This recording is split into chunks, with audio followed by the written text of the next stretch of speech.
ஷப்பா ஷே, ஒரு unit current waste ஆயிடுச்சையா, ஷாக் அடிச்சிருச்சுங்க. கரண்ட்டு ஷாக்கு அப்படின்னு சொல்லும்போதே நீங்கள் இனிமேல் ஷாக் ஆவீங்க. என்ன காரணம் அப்படின்னு நான் சொல்லிடுறேன். இந்த இடைத்தேர்தலாம் வந்துச்சு, கூடுதலான காசுலாம் செலவாகிருக்கும். எப்படி இதெல்லாம் சரிப்படுத்தலாம்? எதையாவது விலையை கூட்டுவோம். டாஸ்மாக் விலையை கூட்டினா சரி வராது. இப்போ அதிகமாக குடிக்கிறதுக்கெலாம் மக்கள் பயப்படுறாங்க. 10 லட்ச ரூபா அப்படின்னு சொன்னோன்னே கள்ளச்சாராயம் நோக்கி நிறைய பேர் படையெடுக்கிறார்கள். அவர்களை கட்டுப்படுத்துறதுக்கு நம்முடைய காவல்துறை அதிகாரிகளை இப்போது நம்முடைய அரசாங்கம் பயன்படுத்தி வருகிறது. சரி, என்ன செய்யலாம் அப்படின்னு சொல்லி பார்க்கும்போது தான் ஷாக் அடிக்கக்கூடிய மின்சாரத்துக்கே ஒரு ஷாக் கொடுத்தா எப்படி இருக்கும்? நல்லா இருக்கும்ல, செம்மையாக இருக்கும். கிட்டத்தட்ட 4.83%, அதாவது ஒரு 5% மின் கட்டணத்தை உயர்த்தினால் என்ன, 5% தான்ப்பா. இதை இந்தியன் 2 படம் கூட ஃப்ளாப்பாக இருக்கலாங்க. ஆனால் அன்னியன் படம் ரொம்ப பெரிய அளவில் ஹிட்டு. அப்படி ஹிட்டான படத்தில் ஒரு டைலாக் இருக்குது, 5 பைசாவை திருடுனா தப்பா, 5 பைசாவா 50 முறை திருடுனா தப்பா அப்படிலாம் சொல்லி ஒரு டைலாக் இருக்குது பார்த்தீங்களா? வருஷத்துக்கு 5 பைசாவா 50 முறை திருடுனா எப்படி இருக்கும் அப்படின்னு சொல்லி கேட்டிங்கன்னா, வருஷத்துக்கு 5% இந்த மாதிரி மின் கட்டணத்தை உயர்த்தினால் எப்படி இருக்கும் அப்படிங்கிறதுக்கும் இரண்டும் ஒன்று தான். ஐயா சங்கர் அவர்களே, இந்த குஜராத்து இல்லாட்டி எல்லாமே வடக்கு பக்கமாக இல்லாமல் நம்ம ஊரில் நிறைய கனிம வளங்கள்லாம் கொள்ளையடிக்கப்படுகின்றன. 5 பைசாவுக்கு பதில் 5% மின்சார கட்டணம்லாம் உயர்த்தப்பட்டிருக்கிறது. அடுத்த படத்துலையாவது தமிழ்நாட்டை பற்றி கொஞ்சம் சொல்லுங்கய்யா, நல்லா இருப்பீங்கயா, நீங்களும் இந்த மாடலுக்குள்ளே சிக்கிறாதீங்கயா அப்படிங்கிறது பலருடைய எதிர்பார்ப்பாக இருக்கிறது. அது என்ன மின்சாரம்? நம்ம வீட்டுக்கெலாம் என்னப்பா பாதிப்பாக வரப்போகுது அப்படின்னு கேட்டால், அட நம்ம வீட்டுக்கு தாங்க பாதிப்பே, என்னன்னு சொல்லி பார்த்துடலாமா? அச்சோ, பார்க்குறதுக்கு முன்னாடி ஒருத்தர் போட்ட முக்கியமான ட்வீட்டை பார்க்கணுமே. ஷாக் அடிக்கக்கூடிய மின்சாரம் யார் போட்டிருக்காங்க? ஐயா முதல்வர் மு.க. ஸ்டாலின் அவர்கள். ஆனால் அவர் எதிர்க்கட்சியாக இருந்தபோது போடப்பட்ட ஒரு ட்வீட். இன்றைக்கி அவருக்கே அதை மீமாக போட்டு நிறைய பேர் என்ன செஞ்சிட்ருக்காங்க, ட்விட்டர்லலாம் பேசிகிட்டு இருக்காங்க. என்னென்ன நடந்திருக்கு அப்படிங்கிறதெல்லாம் இந்த ஒரு பதிவில் கொஞ்சம் ஆழமாக பார்த்துடலாமா? இது தமிழ் பொக்ஷம் வழங்கும் ஆழமான அரசியல் சதுரங்கம்.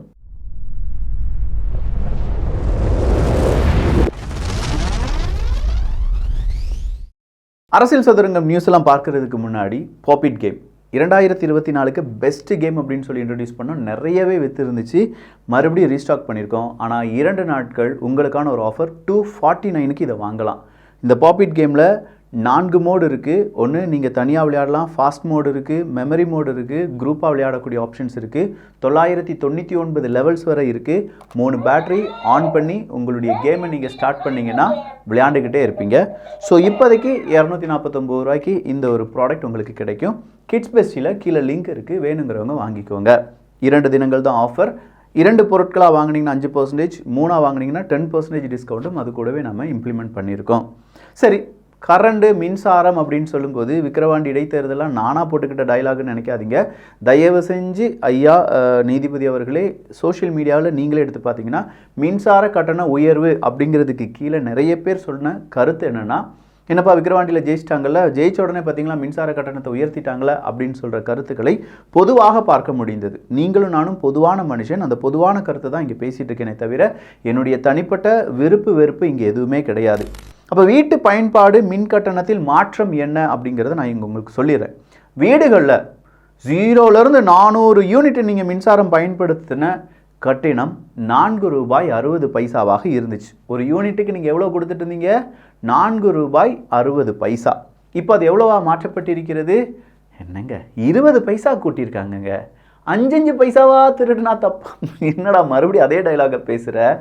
20 பைசா 4 ரூபா 80 காசாக மாற்றிருக்காங்க. இதில் என்ன பெரிய வித்தியாசம் வந்துட போகுது அப்படின்னு கேட்குறவங்களுக்கு, நார்மலாக வீடுகளில் கண்டிப்பாக ஒரு 200 யூனிட் மின்சாரமாவது நாங்கள் பயன்படுத்துவோம் அப்படின்னு சொல்லக்கூடிய மனிதர்கள் நீங்களாக இருந்தீங்க அப்படின்னா, இவ்வளோ நாள் நீங்கள் ஒரு 1150 ரூபா என்ன கொடுத்துருப்பீங்க? கரண்ட் பில்லாக கொடுத்துருப்பீங்க. எக்ஸ்ட்ராவாக ஒரு 50 ரூபாய் எடுத்து வச்சுக்கோங்கப்பா. 1200 சொச்சம் வச்சம் டேக்ஸ் எப்படி ஏதாவது வந்துச்சுன்னா அதை விட கூடுதலாக இருக்கும். மீட்டர் சார்ஜ் அப்படின்னு ஏதாவது எக்ஸ்ட்ரா போட்டாங்கன்னா அது வேறு கூடுதலாக இருக்கும். எப்படினாலும் ஒரு 1200 1250 ரூபா கையில் எடுத்து வச்சுக்கோங்க அப்படின்னு சொல்லுது நம்முடைய டிஎன்இபி சொல்கிறாங்க. இதனால் பெரிய மாற்றம் என்ன வரப்போகுது அப்படின்னு நீங்கள் கேட்டிங்கன்னா, நமக்கு மாற்றம் வராது, அரசாங்கத்துக்கு பெரிய அளவுக்கான ஒரு மாற்றம் இருக்கிறது. அதெல்லாம் அக்கு வேற ஆணி வேற அன்புமணி ராமதாஸ் அவர்கள் பிரித்து மேய்ஞ்சிருக்காரு. அது என்ன அப்படிங்கிறதையும் நம்ம இந்த ஒரு பதிவில் பார்த்துருவோம். ஏன்னா இப்போ தான் வந்துச்சு இந்த நியூஸு. எடப்பாடி பழனிசாமி அவர்களும் அன்புமணி ராமதாஸ் அவர்களும் இதற்கான எதிர்கருத்துக்களை தெரிவித்திருக்கிறார்கள். சீக்கிரமாக சீமான் அவர்களும் அண்ணாமலை அவர்களும் கருத்துக்களை பதிவு செய்யும்போது அரசியல் சதுரங்கத்தில் இன்னொரு வீடியோ போட்டுடலாம் பாருங்கள்.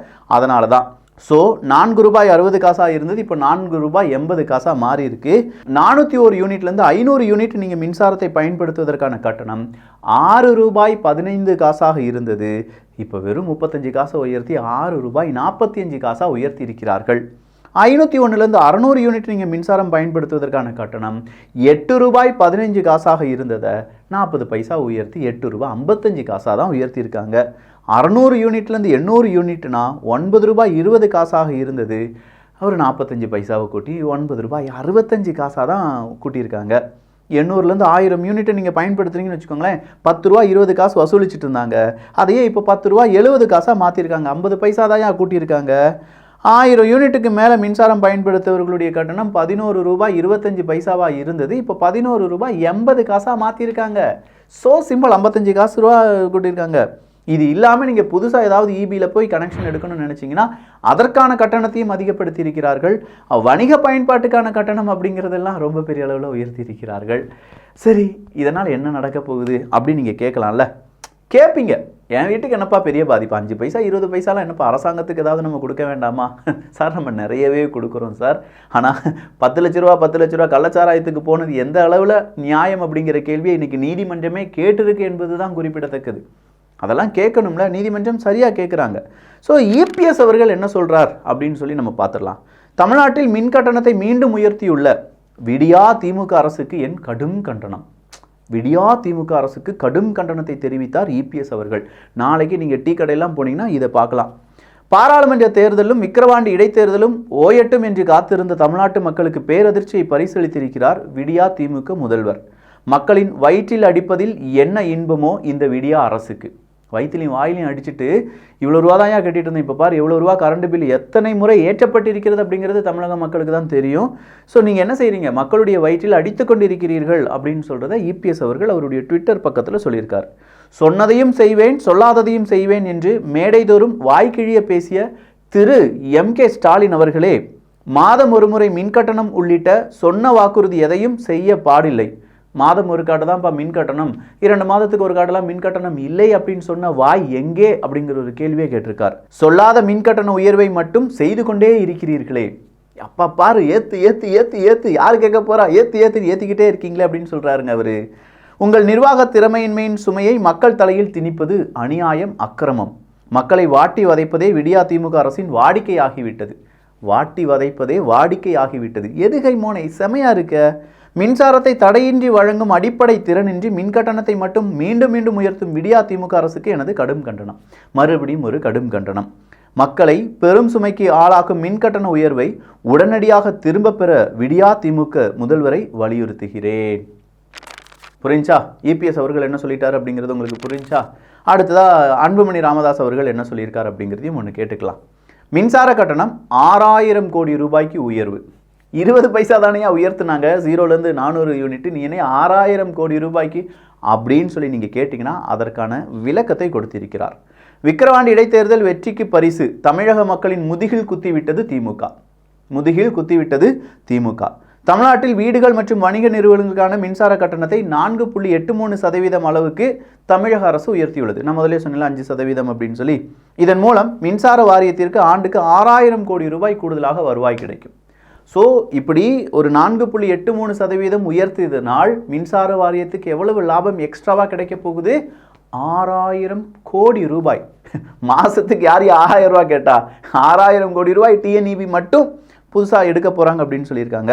தமிழக மக்கள் விலைவாசி உயர்வு, வாழ்வாதார பாதிப்பு ஆகியவற்றால் கடுமையாக பாதிக்கப்பட்டுள்ள நிலையில் மின்சார கட்டணம் உயர்த்தப்பட்டிருப்பது கண்டிக்கத்தக்கது. மின்சாரம் அங்கே தானே உயர்ந்திருக்கு அப்படின்னு கேட்டால், சார் அங்கே மட்டும் உயரலை. நாளைக்கு நீங்கள் ஷாப் போவீங்களா, அங்கே வணிக மின்சாரம் அவங்க பயன்படுத்திகிட்டு இருப்பது.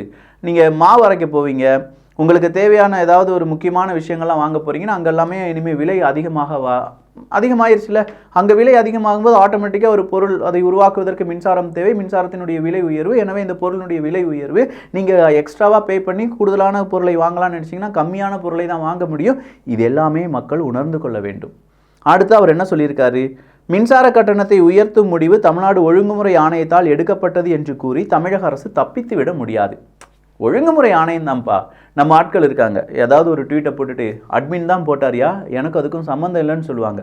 அதே மாதிரி ஒழுங்குமுறை ஆணையத்தால் தான் இது கூட்டப்பட்டது, தமிழக அரசுக்கும் இதுக்கும் சம்மந்தம் இல்லை அப்படின்னு சொல்கிறதுக்கான வாய்ப்புகள் இருக்குது அப்படின்னு சொல்லியிருக்கார். ஒழுங்குமுறை ஆணையம் என்பது பொம்மை அமைப்பு, தமிழ்நாடு அரசின் கண்ணசைவுக்கு ஏற்ற வகையில் செயல்படும் அமைப்பு. ஜூலை 1ஆம் தேதி முதல் செயல்படுத்தப்படும் மின்கட்டண உயர்வை விக்கிரவாண்டி தேர்தல் முடிவடைந்த பிறகு ஜூலை 15ஆம் நாள் அறிவித்திருப்பதே இதை உணரலாம். ஜூலை 1ஆம் தேதி அதை உயர்த்திட்டாங்களாம், ஆனால் 15ஆம் தேதி தான் இதை அறிவிக்கிறார்கள். அப்போ இதுக்கு பின்னாடி எவ்வளோ பெரிய கேம் இருக்குது மக்களே அப்படின்னு சொல்லி கேட்குறார். ஆனால் இதெல்லாம் மக்களுக்கு கேட்குமா? ஓட்டுக்கு 500 ரூபா தருவியா, 1000 ரூபா தருவியா, 2000 ரூபா தருவியா, இந்தா வாங்கிக்கோ அப்படிங்கிற மாதிரி இருக்குது. தமிழ்நாட்டில் மின்சார கட்டணங்கள் கடந்த 2022ஆம் ஆண்டில் சுமார் 31,500 கோடிக்கு உயர்த்தப்பட்டன. ஆனாலும் மின்சார வாரியத்தின் இழப்பு குறைவதற்கு பதிலாக அதிகரித்திருக்கிறது. 31,500 கோடி ரூபாய்க்கு உயர்த்தப்பட்டிருக்கிறது அப்படிங்கிறதே நாம் எக்ஸ்ட்ராவாக பே பண்ணிட்டு இருக்கோம் அப்படிங்கிறதுக்கான சான்று தான். ஸோ மின்சார வாரியத்தின் இழப்பு குறைவதற்கு பதிலாக அதிகரிக்கிறது. மின்சார வாரியத்தில் நிலவும் ஊழல் முறைகேடுகள் ஆகியவற்றை களையாமல் மின்சார கட்டணத்தை மட்டும் உயர்த்துவது எந்த பயனும் கிடையாது. என்னப்பா பயன் இருக்குது அப்படின்னு சொல்லி கேட்டிருக்காரு. ஜூலை 1ஆம் தேதி முதல் மின்சார கட்டணம் உயர்த்தப்படவிருப்பதை சுட்டிக்காட்டி அதை கைவிட வேண்டும் என்று பாமக வலியுறுத்தியது. சட்டப்பேரவையில் பாமக உறுப்பினர்கள் வலியுறுத்தினார்கள். அப்போதெல்லாம் அமைதியாக இருந்துவிட்டு விக்கிரவாண்டி இடைத்தேர்தல் முடிந்த பிறகு இப்போது மின்சார கட்டணத்தை உயர்த்தியிருப்பதன் மூலம் மக்களை முட்டாளாக்கி அவர்களின் முதுகில் குத்தியிருக்கிறது. விக்கிரவாண்டி வெற்றிக்காக மக்களுக்கு திமுக அளித்த பரிசுதான் இந்த கட்டண உயர்வு. ஏற்கனவே உயர்த்தப்பட்ட மின்சார கட்டணங்கள் ஏழை மக்கள் கடுமையாக பாதிக்கப்பட்டுள்ளன. தொழில் நிறுவனங்கள் கடுமையான இழப்பை சந்தித்து வருகின்றன. இந்த நிலையில் புதிய கட்டண உயர்வு ஏழை மக்களையும் தொழில் நிறுவனங்களையும் கடுமையாக பாதிக்கும். எனவே மின்சார கட்டண உயர்வை தமிழக அரசு உடனடியாக திரும்ப பெற வேண்டும். இவ்வளோதான் சொல்லியிருக்கிற மேட்டர். இந்த மேட்டர் உங்களுக்கு புரியுதோ இல்லையோ எனக்கு தெரியாது. இது இவ்வளோ பெரிய மேட்டர் அப்படிங்கிறது உங்களுக்கு உணர்த்துவதற்காக இந்த ஒரு வீடியோ. மறுபடியும் நான் சொல்கிறேன், உணர்த்துவதற்காகத்தான் தவிர குறை சொல்வதற்கு கிடையாது. எவ்வளோ நல்ல ஆட்சி, யாராலையும் குறை சொல்ல முடியாத ஆட்சியாக இருக்கிறது. வாழ்த்துக்கள். இந்த ப்ராடக்ட் வேணும்னா கிட்ஸ் பெஸ்டிக்கான லிங்க் டிஸ்கிரிப்ஷனில் இருக்குது. நாம் கட்டணத்தை குறைச்சிருவோம், 249 ரூபா, 50 ரூபா ஏதோ கம்மி பண்ணியிருக்கேன், 2 தினங்கள் மட்டும். நல்லதை பகிர்ந்து நல்ல சமுதாயத்தை உருவாக்குவோம். நன்றி, வணக்கம்.